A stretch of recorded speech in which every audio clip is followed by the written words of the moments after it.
There's a whole other component to this ungodly golden age. You see, to corrupt an entire planet, this takes more than fallen angels creating Nephilim and crazy experiments creating mutants. This was a world without boundaries or rules. But what exactly does this mean? Essentially, reality was hacked. Think of it like a video game where you are supposed to level up through struggles, but you reach the highest level straight away. This is what happened worldwide. Evolution was essentially fast-forwarded to a point because of a certain power source. Every ancient culture describes this power source. It was like Earth was essentially plugged into something for a time, giving people free energy, magical powers, all the knowledge they could possibly want, and kept everyone young. This power source gave everyone everything, and I mean everything they could possibly want. And it changed the entire planet. The Earth did not look how it looks now. The sky was different. The plants were different. Everything was different. The whole Earth corrupted. No one knew worry during these times when the Earth had a different sky. There is a certain sun god spoken of all across the world. And as strange as it may seem, early astronomical traditions identify the primeval sun as the planet Saturn, the distant planet which the alchemists called the best sun, and which the Babylonians, the founders of astronomy, identified as the exemplary light of heaven, the sun god Shamash. And Shamash is the planet Saturn, according to the astronomical texts. In the ancient planetary system, they only knew of 4: Earth, Mars, Venus, and Saturn. First would have been Saturn as the larger object, with Venus in front of it, and then Mars in front of Venus. All 3 of these celestial bodies together formed the Golden Age sun. The Popol Vuh, lauded as the Mayan Bible, attests to the same idea that there was a previous sun that was in our sky during a golden age full of abundance. Natives of Mexico recall that prior to the present age, an exemplary sun ruled the world. But this was not the sun of today. His name was Quetzalcoatl. The Maya maintained essentially the same idea, calling the primeval sun god Huracan. The Incas of Peru spoke of a former sun, superior to the present sun. To the ancient Egyptians, the sun god Ra reigned over a fortunate era for a time, then retired from the world. The Sumerian An was the central luminary of the sky, and later parted to a more remote domain. In archaic copies of Plato's Timaeus, the word for the planet Saturn is Helios, the sun god. Popular Greek traditions identified Saturn as Kronos, the alter ego of Helios. This is just like how Saturn has alter egos.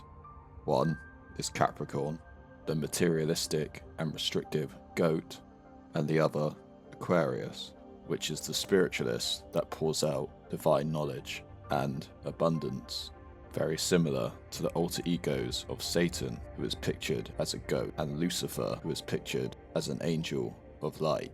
One restricts and the other gives abundance. In Hinduism, this time period is known as the Satya Yuga, when the Earth is closest to the great star, and it is when we're closest to this great star the gods walk among us, and there are giants and magical creatures, and there is no hardship at all. The Romans called this the Golden Age of Saturn. After their conquest of Greece, they associated Saturn with Kronos. This was a time where everyone was equal. Nobody had to work for anything. People could do whatever they wanted. There were no laws. We also see, in many depictions, a pillar coming down from the Saturn, Venus, and Mars configuration. And this sun pillar is the key to everything.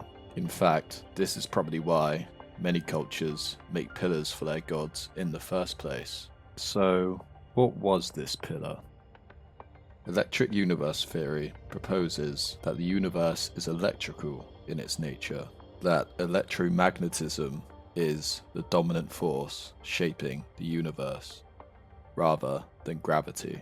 If the universe is electric in nature, which I believe it is, then this would explain many things, but it especially explains this whole Golden Age event.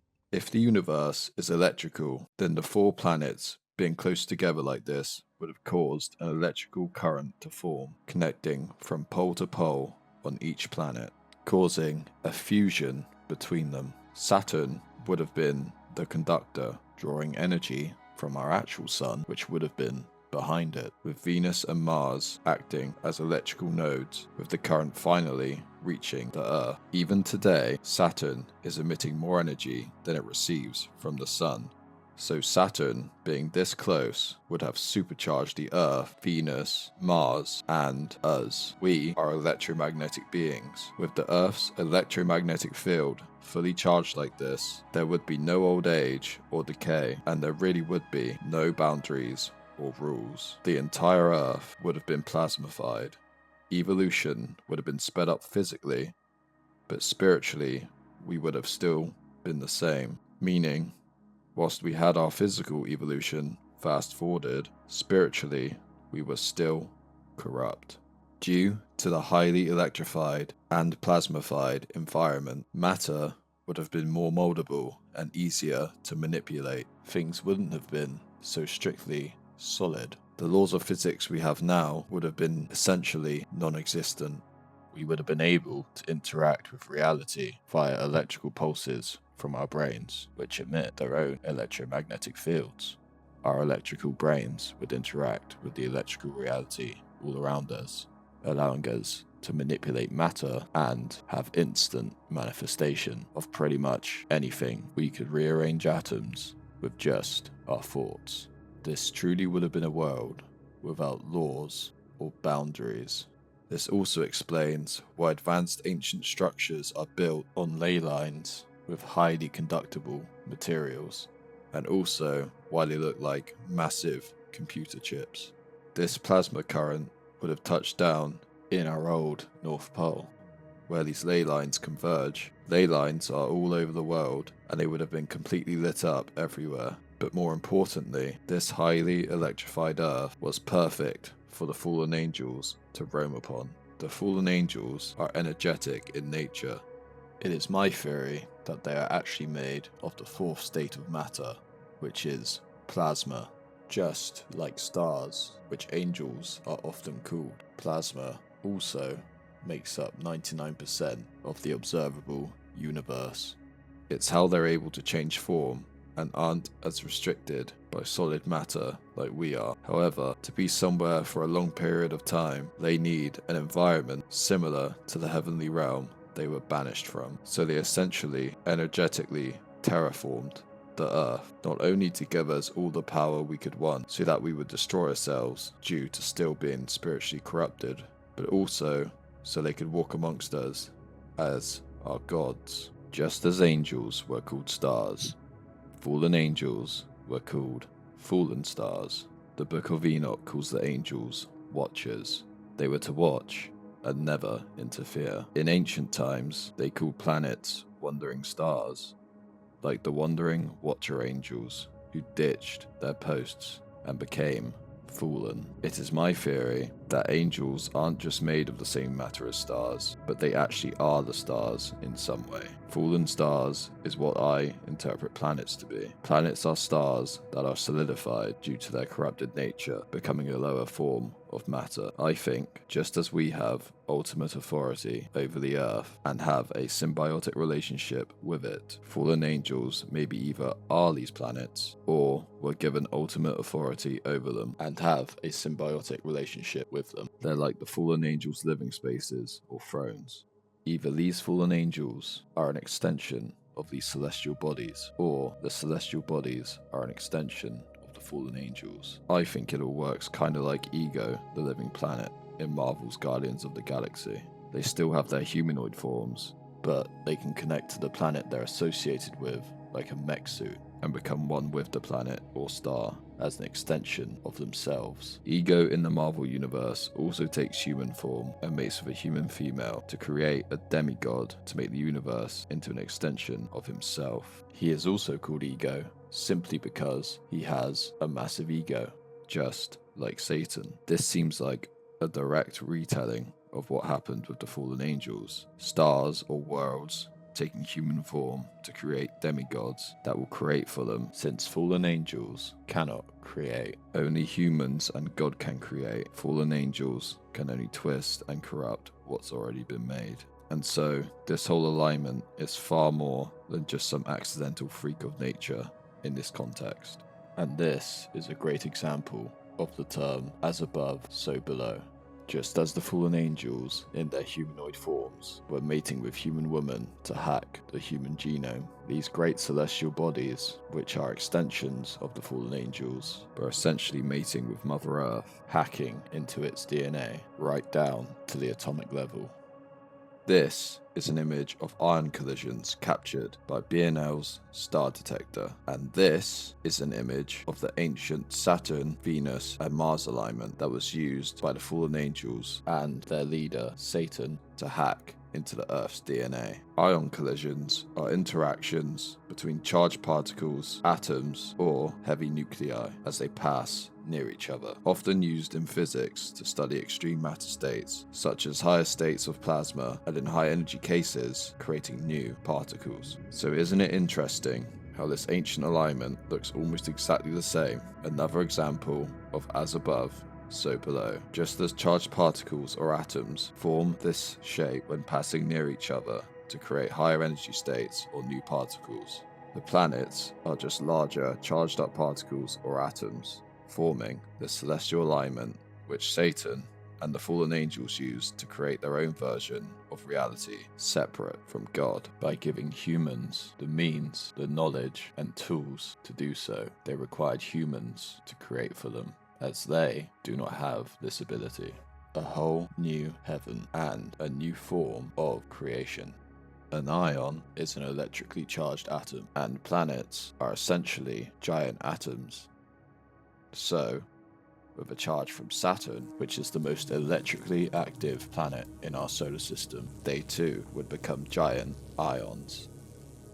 And when ions come close together, they create higher states of matter and new particles. So this specific alignment would have done that on a much larger and cosmic scale. And so it stands to reason that this kind of alignment could warp or even create new realities. This was essentially a reality manipulation machine, with fallen angels as the managers and humans as the operators.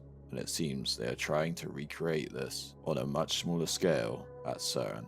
So whilst the fallen angels needed this high energy environment to keep their power, there was probably much more going on with this alignment than just that, something absolutely cosmic. Of course, this ancient alignment that formed this sun pillar was used for more than just supercharging the Earth or being a reality machine. It was also used for interplanetary travel, or as it was called back then, realm travel. This plasma current is what the various depictions of a world tree or mountain connecting to other realms is. We see this in Norse and Native American traditions, and in ancient Greece, it's represented as a mountain. In Hinduism, specifically in the Satya Golden Age, when Earth is closest to the Great Star, you are able to travel to other lokas physically using Mount Meru, a mountain shaped like a pillar connecting Earth to other worlds. Ancient texts suggest aircraft called vimanas were used to travel to these other worlds. The texts say these vimanas used a propulsion system based on gyroscopes, mercury, and electricity to gain flight. This kind of propulsion system would have been perfect for surfing this electrical current connecting to the other worlds and moons. It also would have been perfect to gain flight on a planet that is highly electromagnetically supercharged. As the laws of physics would have been different, a highly electrified environment would have enabled something with this propulsion system to achieve anti-gravity, similar to the UFOs we see today. These other worlds or realms would have included Mars, Venus, probably some moons, and then Saturn at the top, also known as Asgard in Norse, Olympus in ancient Greece, or Satyaloka in Hinduism. the realm of the gods, who are the fallen angels. Many scientists have said Mars and Venus would have once been habitable, not even too long ago. Also, interestingly, both Mars and Venus have shown signs of microbial life, suggesting there used to be life on both planets.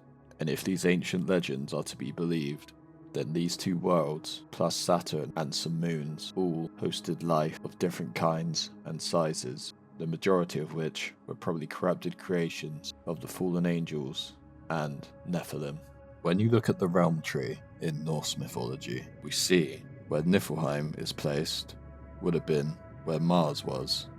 This realm was known as a realm of primordial ice and cold, where the frost giants resided, which is what I think the origins of the Yeti or Bigfoot possibly is. A lot of ice has been discovered on Mars, so this is quite interesting. Where Venus is would have been Elfheim, which is depicted as a place of incredible light, beauty, magic, and lush environments, and was home to the Light Elves, which match the descriptions of Nordic or Pleiadian entities in modern UFO encounters who say they are aliens living within Venus. This is also interesting because in the Mars, Venus, and Saturn alignment in ancient depictions, Venus is the one that makes the star shape or eight-spoked wheel due to its intense brightness. Even today, it is the brightest object in the night sky after the moon, often appearing brighter than any actual star, just like how Elfheim in Norse is the brightest realm of them all, which coincidentally is right where Venus would have been in this ancient alignment. And of course, Saturn would be Asgard, the city of the gods. This explains not only the bacteria being found, but also the ancient structures that are said to be on Mars. We used to travel to and from these worlds and their moons using the celestial tree. This video has already gone on for a very long time. I could talk for hours and hours about how Saturn is still the ruler of this world and how its symbolism is absolutely everywhere, and how that connects to Satan being the prince of this world and Saturn being Satan and things of that sort. But I'm not sure people would want to watch a 3-hour video on this whole topic. And so I will just add this in to this video and leave it at that so we can move on to the more important things. It is said by many cultures that when this Golden Age sun was moved to a more distinct location, the Great Flood came. Of course, you can only explain such an event as being an act of God. That's why scientists scoff at the whole thing. And yet, the ancient texts all say that it happened. Earth, Mars, Venus, and Saturn all separated. There's even much evidence that Mars experienced a great flood, and it's clear that this event left the surfaces of Mars and Venus completely destroyed. I call all of these entities, whether we're talking about the demigods, avatars, or mutations, unnatural biological entities, or UBEs for short. In other words, fallen creations, Nephilim. Cloned bodies do not last in the current environment we live in because they are unnatural and not a part of God's order, and therefore are not connected to God. And it works the same way with these various different entities.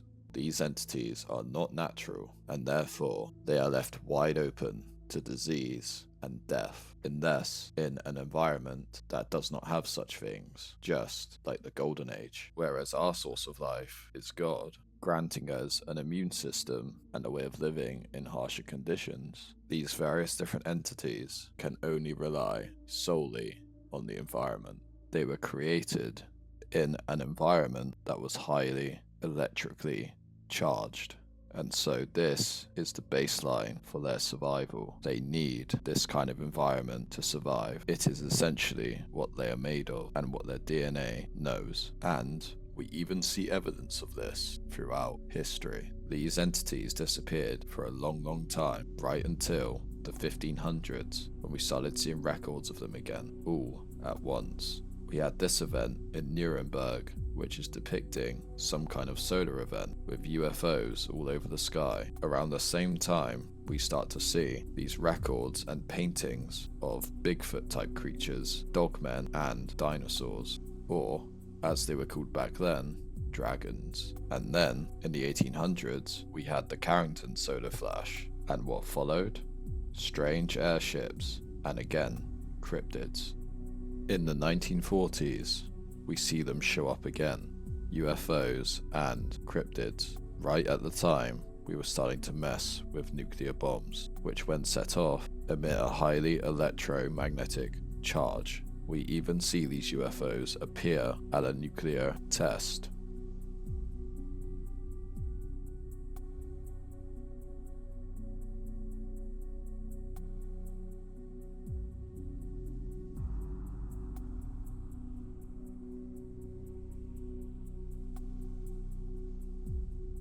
Of course, after this, cryptid sightings were rampant, and so were UFO sightings. This is also when the alien abductions started, and things did not stop. Things only got weirder from there. And this is because not only do we have satellites orbiting the planet, covering almost every corner, that emit their own electromagnetic fields, we also have our own gadgets now that emit their own electromagnetic fields. Almost every single person has one, and so we started off with the very physical nuts and bolts Vimana type crafts and these greys, and then what's followed not too long ago, more than likely because of our highly electrical environment, was the plasma balls of light that can shapeshift and are being compared to angels, as they are supposedly alive.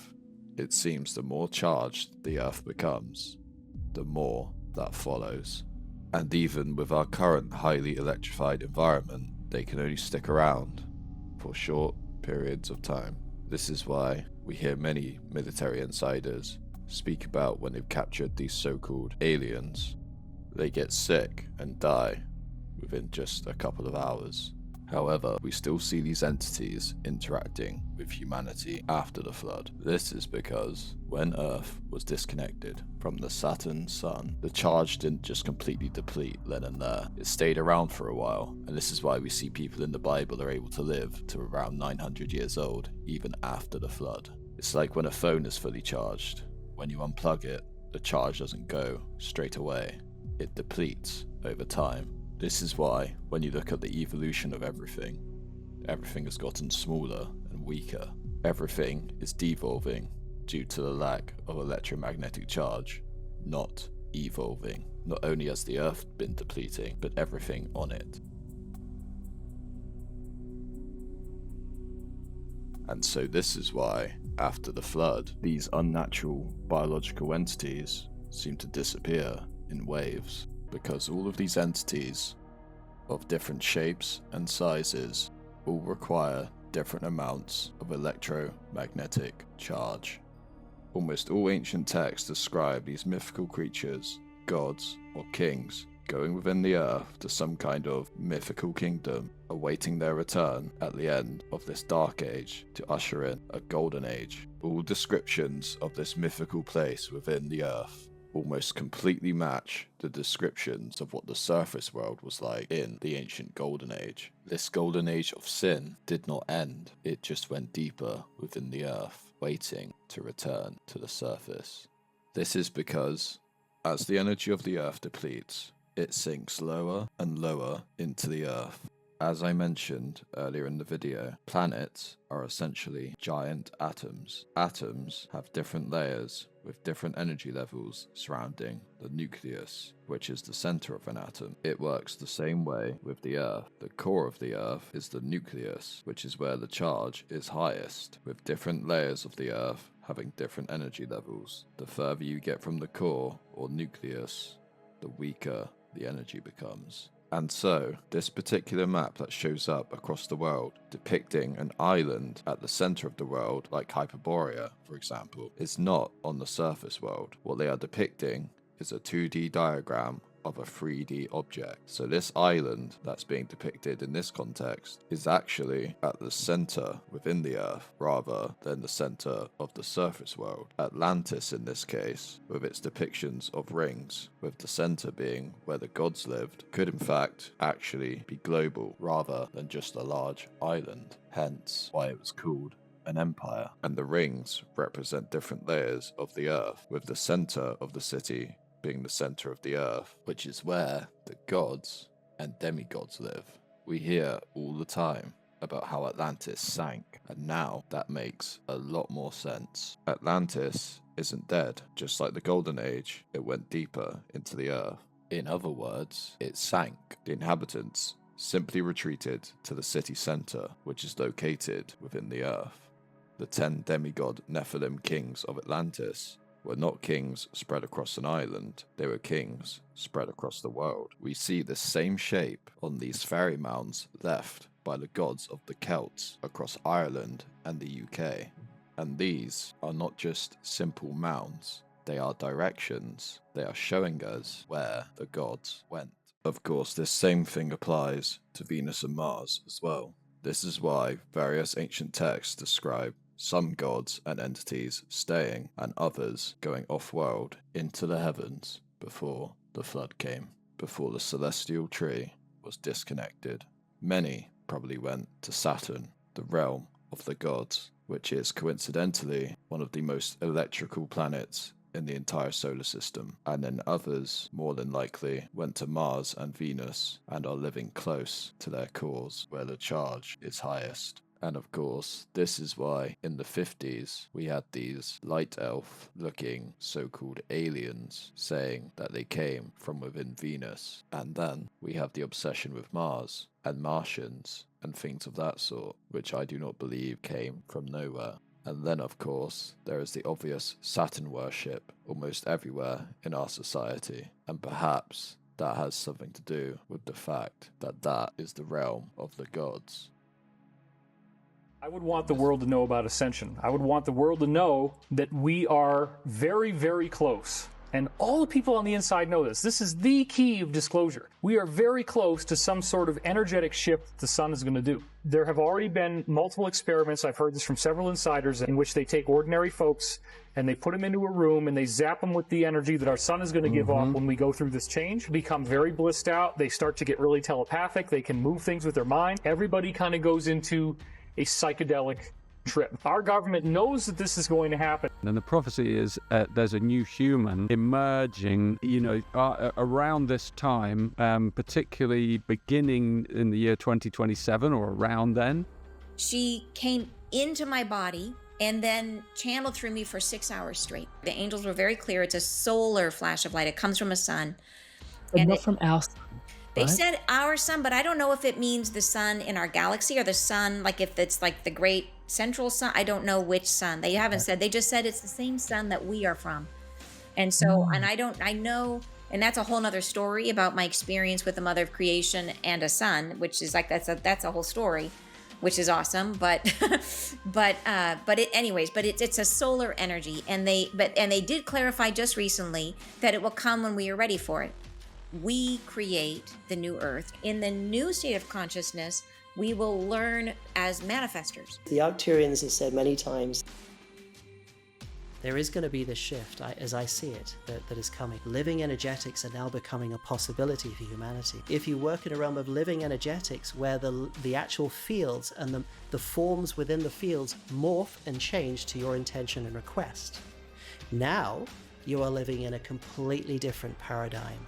Hi, my name's Allison Coe. I'm coming to you from Portland, Oregon. I'm a hypnotist here in Portland. I like to report on trends that I see in my session. One of those things from the past was the fact that there seemed to be this event that would come, hitting the earth, like a blast of energy that hits the earth. Now, the newest trend that's been coming through is the importance of inner earth and how that relates to a new earth and the shift in consciousness. Actually, that's going to include the galactic beings, it's going to include the inner earth beings, it's going to include the sea beings, it's going to include all forms of life within this one consciousness, of which we are one divine fractal. These beautiful beings in the inner, and they really are looking to connect with Earth, and they're waiting. There's this real excitement that I get the feel of they're looking to connect with the surface population.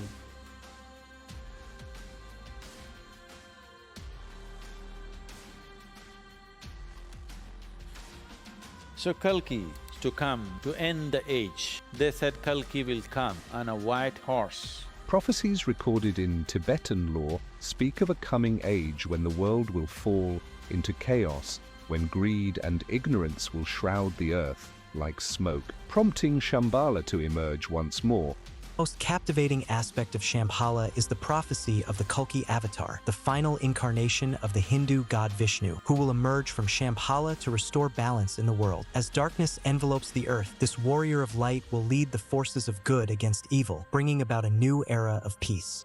And I saw, and behold, a white horse, and he that sat on him, the white horse, he went forth conquering and to conquer. This individual here is the Antichrist.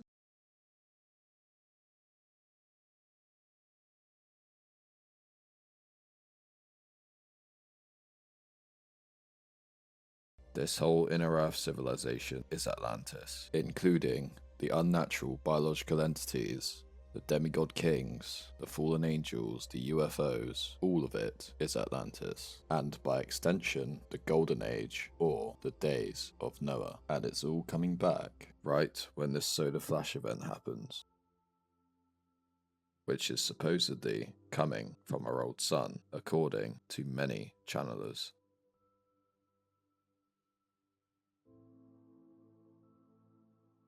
And in the movie Interstellar, it is our old sun that holds the key to humanity evolving into 5D beings, ascending into gods.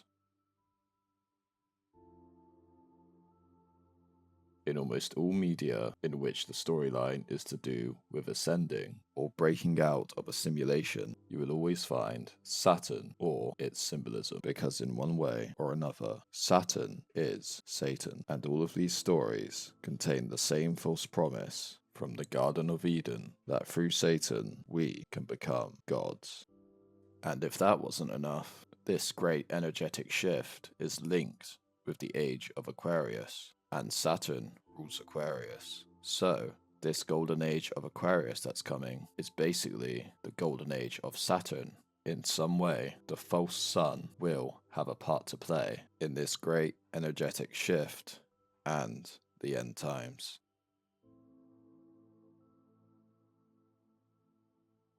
This energetic event is what is needed to bring back the golden age of Satan.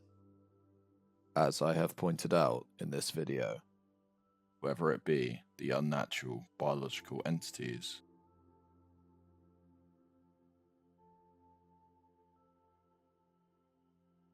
or fallen angels, they all need a highly charged environment to exist. Therefore, this energetic shift is what is required for the final 3.5 years to take place. This event will be very disorientating, and it will feel like Armageddon, due to the fact it will be complete madness from all angles. There will be UFO crafts all over the skies, as many channelers and psychics have seen, and also thousands of people, including myself, have seen this in dreams. The entire thing will seem apocalyptic and divine in nature, and this is why it will feel like Armageddon, and many will mistake what comes next as Christ's millennial reign, because everything will feel amazing. You will feel the best you have ever felt, and this is what people need to understand. The Antichrist kingdom is not a dystopia, but a utopia. Alongside this villainization of Christianity and God, we are also seeing people view the days of Noah as an ancient lost golden age. To these Luciferians, this was their Garden of Eden, not when sin fell upon the planet, but the day the flood came and we stopped being able to sin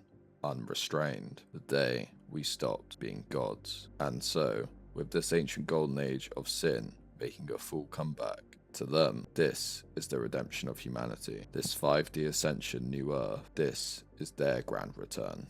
And anyone threatening this grand return to humanity's natural state in their eyes will need to be eliminated. All of this talk of ascension, awakening, and superpowers is just the apple in the Garden of Eden repackaged. Behind it all is the same false promise that man is God. This great big apocalyptic-like event will take place. This sort of plasma apocalypse, or solar flash, or some kind of electromagnetic energetic shift. And this, by many, will be seen as victory. To most, it will seem like we've finally beaten the biggest threat to humanity. It will seem like humanity has finally gotten its happily ever after. But in reality, this is the beginning of the final 3.5 years of the tribulation, and the greatest threat would have just emerged, and so many will be worshipping humanity's greatest threat because so many people do not know who Satan truly is or who God truly is. The tribulation is said to be the most deceptive time in all of history, which is certainly correct, but I would also call it the most tempting time in all of history. We will all be tempted in our own ways, just like Jesus was in the desert, and only through our faith in Jesus Christ will we be able to resist the temptations that come our way, especially with how great Satan is going to make the world and everyone feel. It's what Satan is good at. Satan exalts. He doesn't tear down. He doesn't have the authority to do so. Satan is going to give all of humanity with their sinful nature a world they will want to defend from Jesus Christ. Jesus clearly said he's coming to destroy the world, not give it a cute little upgrade. He also said his kingdom will not be of this world. Do you know what that means? It cannot be imagined by anyone currently alive. All of these utopias you've seen in the movies,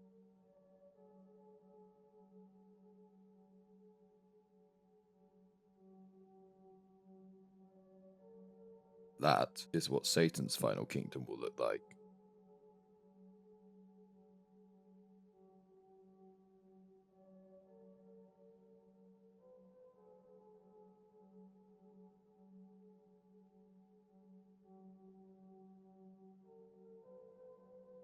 Things imagined by men